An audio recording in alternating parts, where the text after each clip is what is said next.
You know, they say a nation's future is forged in its classrooms. And it's not about the bricks and mortar, is it? It's about the teachers who are in there, guiding and inspiring the next generation. So today, we're going to break down one of the most ambitious educational reforms happening anywhere on the planet, India's huge plan to completely rethink how it trains its teachers. Okay, so here's how we're going to tackle this. First, we'll get on the same page about why teachers are just so critical. Then, we'll take a little trip to Finland to see what the gold standard of teacher education looks like. After that, we'll dive deep into India's new blueprint, put the two systems side by side, and then get real about the challenges on the ground. And finally, we'll talk about what's really at stake for India's future. All right, first things first, let's set the stage. Why does all of this matter so much? Well, because a country's progress, its innovation, its entire character, really, it all starts with the quality of its teachers. And you know, India's own national education policy puts it perfectly.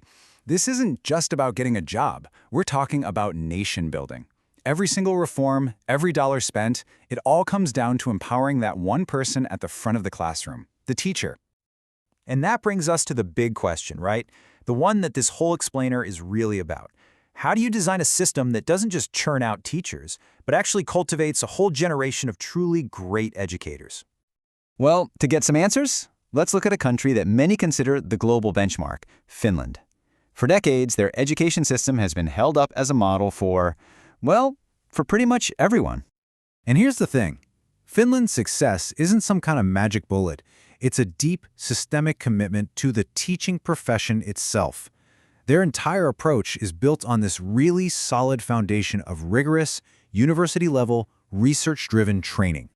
And look, they absolutely put their money where their mouth is. Finland dedicates 6 to 7% of its entire national GDP to education.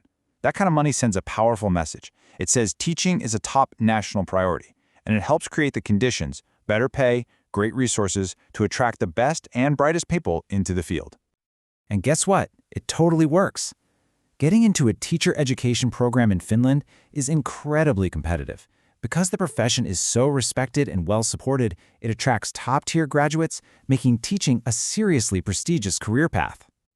And the academic training itself. I mean, it is just intense. We're talking about a 300-credit master's degree. To be clear, this isn't some quick certification program. It's a multi-year commitment that really weaves together deep theory with tons of supervised, hands-on classroom practice. So, what's the big takeaway here? It's that Finnish teachers aren't just seen as instructors, they're trained to be researchers and mentors. They are trusted as professionals, given a huge amount of autonomy in their classrooms, and they're expected to be lifelong learners with the government actually funding their ongoing development. Okay, so with that gold standard in mind, let's pivot back to India and its really ambitious plan to transform its own system, the National Education Policy of 2020. And this new policy, wow, it is a massive shift. The goal is to create an education system that is, and I'm quoting here, second to none by the year 2040.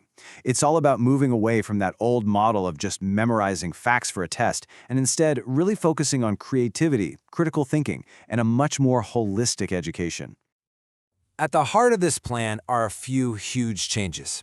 By 2030, the new standard is going to be a 4-year integrated teacher education program.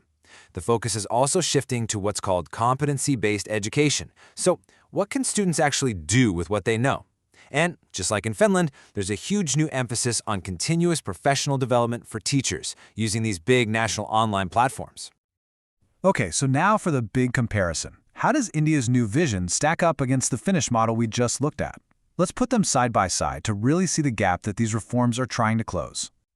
And wow, when you put them side by side, it's really revealing. Just look at the selection process. Finland uses a whole-person approach, with interviews, while India has relied more on standardized tests.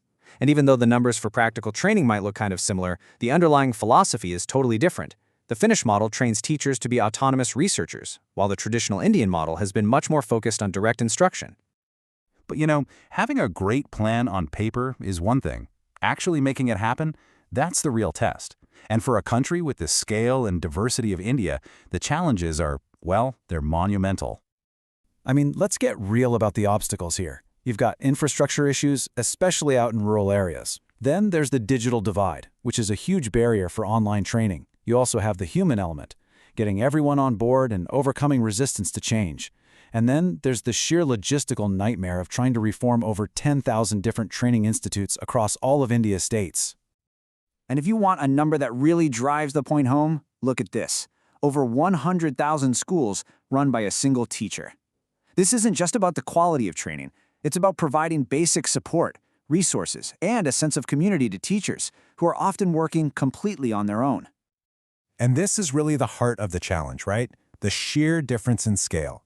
Finland's model was built for a small, fairly uniform country with one centralized government.